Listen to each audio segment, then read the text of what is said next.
Hey, what's going on, guys? My name is Josh. I'm with the Classic Elite YouTube channel and gaming podcast, and this is our video review of Need for Speed Most Wanted on the PC. At the top of the video here, I want to thank a couple sponsors. First off, Gamersgate.com, where you can pick up Need for Speed Most Wanted and other fantastic PC games, and G2PO.com, where you can see all of our videos in addition to some other great vids from their community.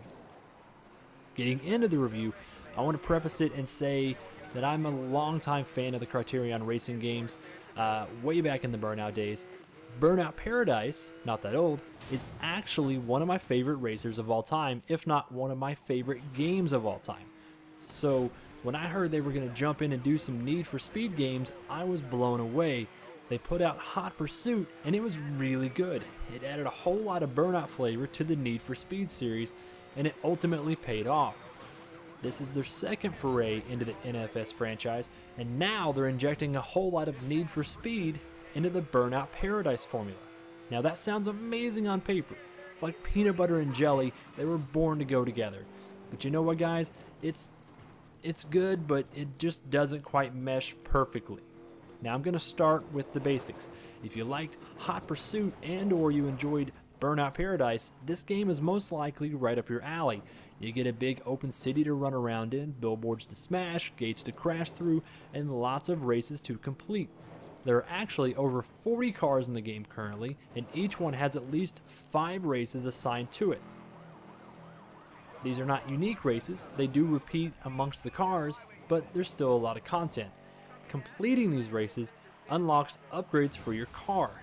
Coming in second nets you 1 upgrade, and coming in first gets you 2 upgrades. All upgrades can be assigned to your vehicle on the fly, which is pretty fly. Ha! Yeah, that's lame. And completing additional challenges can unlock a higher tier of that upgrade. And this can be anything from tires that reinflate to a heavier chassis so you can take more damage while you're out there on the road. Now the upgrade system is really cool. It gives you a lot to do in addition to the rest of the challenges and things you can find in the city.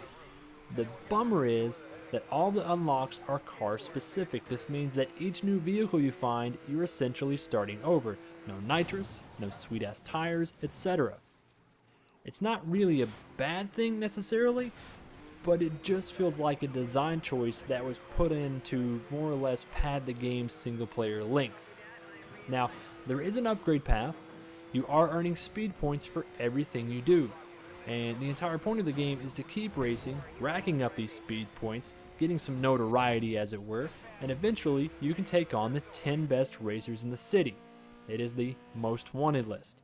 And these guys are more or less, or girls, I'm sorry, they are more or less the boss battles of the game. Beating each of these racers nets you a chance to take them down a la Burnout style, and you earn that car, and these are your in-game goal. These are the best rides in the game. All in all, the single player is good, but it's not great, it's not amazing. Now it does have police chases, and they're easily my biggest complaint. I understand that cop chases are a big part of the Need for Speed series and just a staple of it, but they truly are an annoyance. Just when I'm about to get that awesome jump or switch to a different car, there's a cop on my bumper. And they work great in the race events. When it's all scripted and planned out, it works perfectly. But when I'm just roaming around the city, the boys in blue aren't a welcome addition to the open world racing. They really aren't.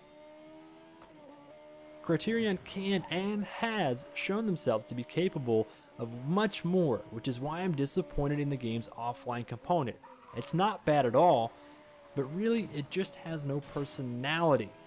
I mean, the cops are annoying, and they're about the only voices you hear outside of the introductions by the announcer. And that's it. It's just, there is no voice to the game. You don't really feel a sense of urgency or anything when you're playing through. It's just a matter of completing challenges, a checklist if you will.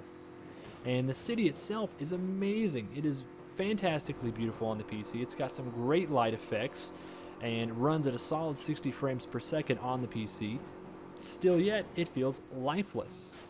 Now where the game really shines and where Criterion has worked their magic yet again is in the game's multiplayer. It's like they took the best parts of the Burnout Paradise game and their last Need for Speed game and combined them and then added some kind of super crack. Events kick off and everyone races to a starting point, which is an event in itself. And then it's every man for themselves. It seems like frantic action, but really it reminds us why we like Criterion so much. When it comes to the multiplayer, they just get it, and you can easily lose hours just roaming the city, completing challenges, and beating your friends' scores. All complaints aside, Need for Speed Most Wanted as a complete package is a great game. The single player is solid and enjoyable despite being frustrating at times. The integrated Origin features are creative and a welcome addition to the game. The multiplayer will actually be where most players spend the bulk of their time and could easily keep you playing for the next few months. So, if you're a fan of arcade-style racers, Need for Speed Most Wanted is an easy recommend. It's a little harder to recommend if you don't like multiplayer. However, if you can talk your friends into picking it up, then by all means, don't waste any time jumping into a Maserati and smashing a billboard that has their face on it.